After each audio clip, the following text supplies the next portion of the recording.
Good morning students, I am doctor HS. Kumawat.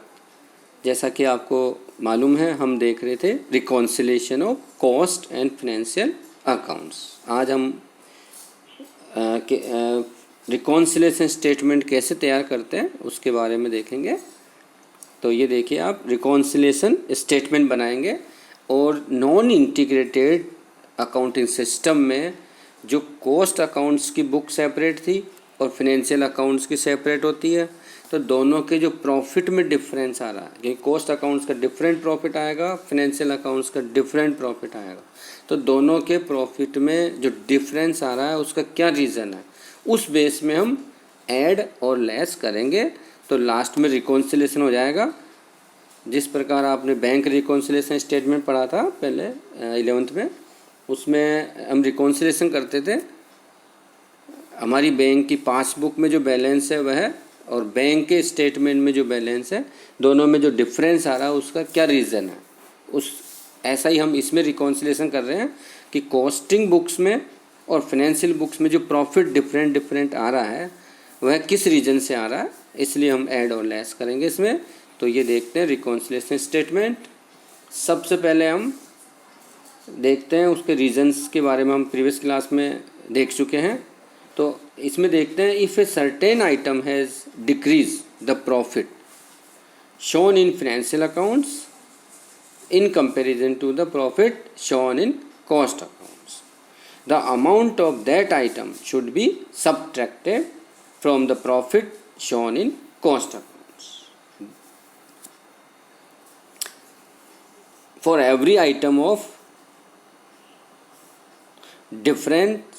It should be decided that in order to equate the two profits, the amount of that item is to be added or subtracted from the basis profit. तो हम चाहें तो ऊपर profits as per financial accounts ले सकते हैं और profit as per cost accounts ले सकते हैं, लेकिन उसी के अकॉर्डिंग हमको ऐड और लेस करना होगा। यहाँ हम एग्जांपल ले रहे हैं। सबसे पहले ऊपर देखो आप, profit as per cost accounts. हम कॉस्ट अकाउंट्स में जो प्रॉफिट आ रहा है उसको बेस ले रहे हैं ऊपर, और इस बेस पे हम ऐड और लेस करेंगे। इस पर इम्पैक्ट देखेंगे कि क्या इम्पैक्ट आ रहा। तो आप देखिए, जो जो आइटम्स ऐड करेंगे हम, items of income recorded in financial accounts but not in cost accounts. इसी प्रकार items of expenses recorded in cost accounts, for example notional rent, notional interest, but these item of expenses not in financial accounts. Over absorption और over recovery of expenses in cost accounts, इसे भी add करेंगे। over valuation of opening stock in cost accounts, इसे भी add करेंगे। Under valuation of closing stock in cost accounts, इसको भी हम ऐड करेंगे। अब देखते हैं हम क्या क्या लेस करेंगे। Items of expenses recorded only in financial accounts but not in cost accounts. Under absorption, under recovery of overheads in cost accounts.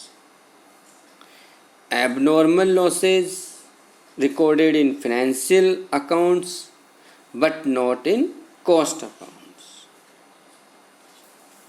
Income shown in cost accounts but not in financial accounts. Overvaluation of closing stock in cost accounts, इसको हम less कर रहे हैं। Under valuation of opening stock in cost accounts, इसको भी हम less करेंगे। इस प्रकार हम ऐड और लेस करने के बाद जो बैलेंस होगा वह प्रॉफिट ऑटोमेटिकली कैलकुलेट हो जाएगा, profit as per financial accounts. तो आप उसको टैली कर सकते हैं। इस प्रकार हम रिकॉन्सिलेशन स्टेटमेंट बनाएंगे। रिकॉन्सिलेशन स्टेटमेंट बनाते समय हमेशा हम सबसे ऊपर profit as per cost accounts लिखते हैं और फिर हम ऐड और लेस करेंगे। हमेशा फाइनेंशियल प्रॉफिट पर हमको इफेक्ट देखना है। यदि फाइनेंशियल प्रॉफिट घट रहा है तो लेस कर देंगे, बढ़ रहा है तो ऐड कर देंगे। ये एक बेसिक फंडामेंटल इसका